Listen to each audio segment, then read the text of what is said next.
perspective, not political. And we now move to the IEBC voter registration exercise that is actually in the third week. Yes. Mid-third week. That means you only have a week and a half left. To go. Yes. Yeah. Yes.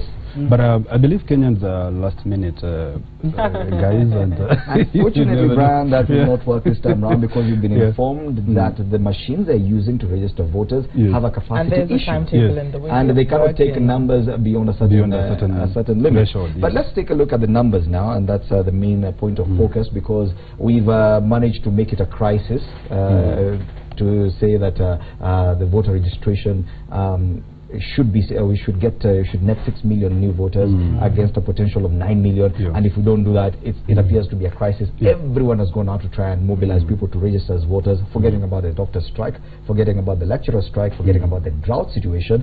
We seem to think that the voter registration, it was you would think that we did not have 15 million voters already registered and who can actually go to an election and vote. But let's take a look at the numbers.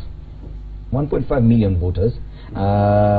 Of course, Sam Gituku broke it down for us yesterday. If we have that story, let's play it so that we can discuss the numbers now. That ended last Sunday recorded a slowdown across 31 counties, with Nakuru, West Pokot, Mandera and Tana River being at the top of 16 counties that improved their performance in the second week. However, Nairobi County still leads in the total number of new registered voters, standing at over 182,000 enrollments. Kiambu follows with 106,000, while Nakuru, Meru and Mombasa follow with at least 55,000 each. Regionally, the Rift Valley, home to 14 counties, leads in the total numbers, so far recording 348,000 new voters, followed by the Eastern region that has 8 counties, so far enlisting 240,000 new voters. With just 5 counties, the Central region seems to have recorded better rates, so far enlisting 238,000 new voters. Coast region, Northeastern and the Western region trail the numbers, recording less than 180,000 new voters. Counties of Garissa, Mandera and Wajir, however, show better turnout, with at least 60% of those targeted to have been registered by the second week already enlisted. Nyanza region, which has 6 counties, has so far recorded 180,000 new voters, being 21% of the total targeted voter potential. Some counties with the highest potential voting population of 100,000 and more are below 20% of their total target. These counties include Vihiga, Nyeri, Kisii, Kericho, Kakamega, Bungoma, Siaya and Kitui. With 14 days to go to the end of the exercise, the 1.5 million new voters is a quarter of the 6.1 million targeted, IEBC calling on the political class to hasten their sensitization campaigns. We are asking our stakeholders in these counties to work closely with the officers on the ground to ensure that all eligible Kenyans are registered. It's clear the low numbers are a concern for the electoral body, but even as they invent new measures on how to boost the turnout, they are now having to contend with the challenge of political interference in influencing the trends in voter transfers. In Nairobi, for instance, more than 59,000 voters have applied to be transferred to new polling stations. Majority of them believed to have been sponsored by constituency aspirants as a scheme to win advantage of our opponents. Majority of the transferees have been moving to Embakasi East, Embakasi Central, Dagoretti North and Embakasi South constituencies, each of which has received more than 4,000 transferees. Most of these people do not actually remember where they last registered or where they last transferred. And there are cases where we're being told that people are transferring more than once. So it tells you specifically that the intention is not necessarily good among some of these applicants. Meanwhile, business was briefly disrupted in Kisumu town as residents protested against the arrest of a man believed to have been harassing persons without evidence of voter registration during a voter registration drive by IEBC officials. Police were forced to release the man to return the peace. Sam Gituku for Public Press News. Yeah, that story by Sam Gituku is what we want to discuss now. The headline on page 4 of the Standard reads, Uhuruto forays pay off in ongoing voter registration. Now, looking at the regions, because there's a tabulation there on page 4 of the Standard, looking at the regions. These were the former provinces: Coast, Northeastern, Eastern, Central, Rift Valley, Western, Nyanza, Nairobi. And a quick look: Coast have achieved so far 52.1%, Northeastern 76%, but when they say 76%, it's against a target of 52,000. By week 2, they got 39,000. So that's a huge number. Eastern 53%. Central 74.4%. Sure. Yes. Rift Valley 61%. Western 38%. Nyanza 45%. Nairobi 45%. Now, as I said before, in a matter of a week and a half, yes, politicians will just be sitting down with calculators now and looking and saying, okay, what do we have? What do we have? Is that what you expect to be happening? It should be worrying to some politicians. Fred, the numbers are worrying because you remember the tyranny of numbers theory by Professor Mutai Ngugi. It actually came as a result of the election numbers by December 16th of 2012. They looked at the numbers and they said that, hey, from the way we see, this is how this vote is going to happen. And actually, we remember even the CORD principal, Raila Odinga, has said, I want by 15th of February this month that I want to have tyranny of numbers. The challenge, therefore, you have is that these numbers are not coming as expected.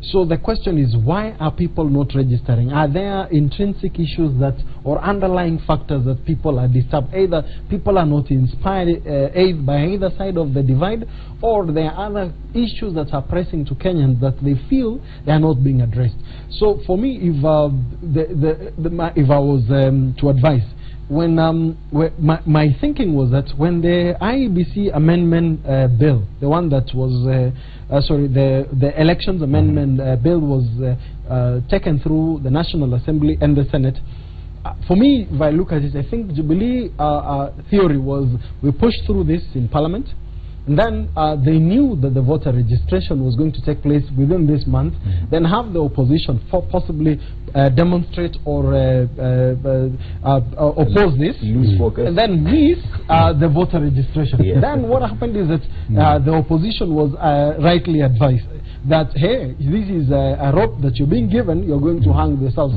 So they responded by saying we will demonstrate by registering massively. Now, what happened when they made that announcement in public? I think it was declared in Bomas.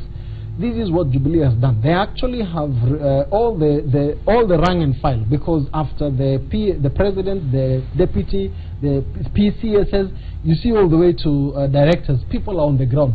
Go talk to your people, and you can see the numbers. That should be worried, because I can see Western Kenya, Nyanza, the numbers are very low. Very low. Sure. Well, CORD should be worried, because now what is happening is that we want to encourage the chairman, Wafula Chebukati, to inspire some sort of leadership, even with his people. They're supposed to have voter educators who are supposed to be on the ground. And they need to be also now educating the people. When the politicians are out there whipping the people to come and register, then we need to have the voter educators also working in conjunction with the mobilization that's going on to tell them why they need to register as voters. We need to see national government whip up the chiefs and assistant chiefs doing the nyumba kumis, actually delivering the IDs door to door to get the young people to come out and to register. We need to see the county governments even engage the public service and the administrations. I think they have ward administrators also working with the chiefs and assistant chiefs to whip up the people to come out and register. But we are seeing that there is drought in the country, and yet the pastoralist communities are the ones who have registered high numbers. I mean, we are seeing these opposition chiefs, even when their numbers are looking so bad. This is the time they've chosen to go and really focus on working on NASA. Exactly. Yes. What is the point of working on NASA when the numbers are looking? Wouldn't they have waited until at least after 1 week or so, be done with the voter registration, get the numbers, then focus on the unity? Exactly. I think you have put it in a better way. And I wanted to assure you, Fred, that NASA has its own has its own nemesis, in the sense that the suffering that it's suffering in terms of registering the number, which is significant. I think it's because of some issues such as failure to name its flag bearer in earnest.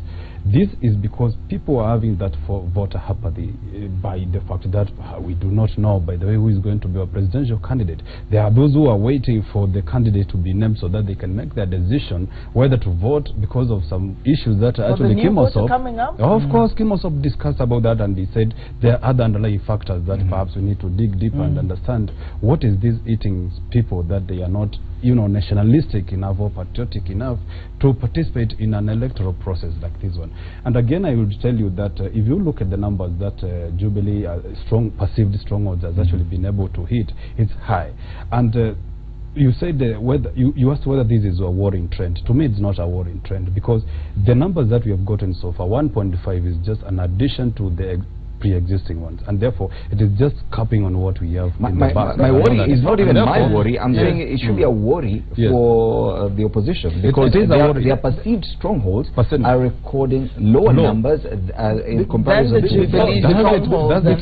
if you look at, I think I don't know if we discussed this in this program, when the MVR, that's mass voter registration, started, if you looked at the numbers in terms of the column that has those who have IDs and they are not registered, it was actually in favor of the opposition. As in, if you looked at all of them, particularly, for example, Mombasa, Malindi, Bungoma, as in it was in favor of the opposition. Why I'm saying opposition is that those are counties that voted in the last election massively in favor of the opposition. So the question that we have now is that why isn't there an excitement? If you look at the history of our voting, Fred, in 1992, there was an organizing question. The organizing question at that time was change, repeal of Section 2A, end of dictatorship. At that time, there was an incumbent vying. In the year 2007, there was another incumbent vying, and the organizing question at that time was 42 against 1. In 2017, we will have an incumbent. And the question that is also not very clear currently is, what is the organizing question? There are those who postulate, for example, that the Udamaki thing, that we protect the kingdom. And then there is the issue of Risasi Moja thing, could be possibly. There is also the question of, will corruption be the organizing question? Now, since some of those things are not very clear, they are therefore emerging trends. For example, the opposition unity is likely to mirror 2002 scenario. And then there is the issue of this issue, will corruption be an issue? Then the question is, it is also on both sides. You have in government. I think corruption. So that lack of clarity on what is the organizing question. And that's why the opposition, I feel, had to come out and show a show of unity. Because when you're saying that in their strongholds, the numbers are not coming out, and I have just said that we need to encourage the chiefs and administration to come up and also support what the politicians are doing. Is that a fact? Or the people want to see unity. There is no lethargy. They want to see unity in the opposition, because the organizing thing will be corruption. When you see the deputy president go to Turkana and tell them, oh, you know what Jubilee has done is do an SGR railway that has reached Nairobi, that's going through Malaba, the Turkana person is wondering, how am I going to be a beneficiary? How am I going to be a beneficiary of some of the Jubilee things? And so now the opposition needs to come out and to say, this is what we're going to be handling. And this conversation is now moving to the NASA conglomeration. Fred, allow me to, you see, when we talk about an organizing question has to be without it has to be accepted across the board. For example, unbiased. Like for example, in 2002, it was very clear. People were tired of the establishment, anything Badilisha. So anyone who was running under the Badilisha ticket, irrespective of what you had done, so it was very clear. It was an organizing question. So what I was pointing out is that it is noted very clear what will be the organizing question. For Jubilee or for the opposition. But and now let's move on to NASA, because for the very first time yesterday they came out under the banner of NASA, meaning that CORD, we could just be seeing the end of CORD, because now they're talking about this new conglomeration. They came up with two teams, one to pick the flag bearer, the other one to identify all these things. So for the very first time, we're seeing a formation where Mudavadi, Kalonzo, Raila and Wetangula have come in. Now the question is, if we look at it vis-a-vis the voter registration exercise, and that's the question why I asked earlier, is it intended, as you said, to create, to marshal support in the final week of voter registration, or should they have waited? I feel after this voter, probably focus on mobilizing their bases to get the numbers, then immediately after next week they come and do this. I think that could not have worked well. In fact, as I said before, they are already late in terms of naming their presidential flag bearer. Because of because of the reasons that I said before. Maybe some people are sitting. It's not a Jubilee agenda. Okay. Anyway, so I think the fabric that binds them together is also a weak one, as we are talking right now, having them not named their flag bearer, and the fabric is still vulnerable through infringements and infiltrations by maybe the likes of Jubilee, which would be, if I were strategizing for them, I would be looking for their weakest link and just try to disentangle the NASA before it is the light of the day. But because they have not yet agreed in principle on the governance structure, it's still a weak fabric, and therefore this should form actually the next discussion on how they are going to fast track in terms of naming their governance structure, agree on who is who, where, and then after that they try to solidify their basis by bringing on board other players, other key, political pillars to participate or to be part of that. They have also talked about Ngilu coming on board. They have also talked about Gideon Moi, whom I have some reservations whether he's really inclined towards NASA itself. Having his relationship with the Kenyatta, prehistorically, embedded on the minds of Kenyans, in the sense that they have come of age together. His father, Mzee Moi himself, named Uhuru as his apparent heir, and therefore that kind of dynastical tradition is not easy to break, and therefore for Gideon to play in the tune of NASA, to me, is a little bit far of ambitious, and therefore we are. I'm excited on which side of the divide is going to play his politics come 2017. You're excited? I'm very excited. Two things. One is that the history in Africa has shown when the opposition comes together with a very clear agenda as an alternative to the establishment, the odds are actually in their favor. This happened in Ghana. If you remember, the current president has he's ran 4 times. The same thing to Buhari in Nigeria. We also had the issue even in Gambia. So there are certain developments in Africa that actually encourage opposition unity. They therefore need to ensure that they come out Fred with a very clear message, with clear candidates and mechanisms of addressing and solving problems. Because also we've had history in the country whereby when the opposition came together in 2002, they united the country. But immediately, because of lacking mechanisms of solving and addressing their internal conflicts, what happened? Again, we had LDP NAK experience in 2004. So those are issues they have to address. The second thing they also have to address is the whole issue around how inclusivity. If you're talking about inclusivity, it is not only inclusivity of the opposition zones they represent currently, it is also to the people who are currently per se had the strongholds from where Jubilee is. So if they're able to speak not only to their bases but also to the bases of Jubilee, then the opposition has an opportunity. So then that brings me to my second point. Every time the opposition, I think even the former president Moi said, when the opposition unites, you should have sleepless nights. So I think Jubilee have their work very clearly cut out. They have to ask themselves, how do they consolidate their bases but also target one of the principals in the opposition. And one of the things that they have said is that they're launching NASA with rallies, and the first one is going to be on the 4th, this Saturday, and it's going to be at Governor Ruto's Bomet. Yes. And I think that is going into Jubilee Stronghold. They'll probably now... It is a voter mobilization. It is a voter mobilization, as well as showing the show of unity of the opposition. And then we'll probably move into try and get Ngilu, and maybe even go out into Meru and try and get Governor Munya, who will be a new... Meru is a no-go zone for NASA at this point. Why do you say that? We have seen Raila go there, and it's been a good reception. He has had a very good reception, and so we are seeing that it's not the death of CORD, because the word CORD means the Coalition of Reform and Democracy, and that's what NASA is standing on. Reforms and democracy. We don't want to now start breaking down the name, because now that was the issue that people, the media played on to now. Allow me to finish my point and my thread of thought, because now I'm saying that we are building on reform and democracy. What the establishment has not been able to deliver, the opposition is offering to deliver. Let me ask a question, Fred.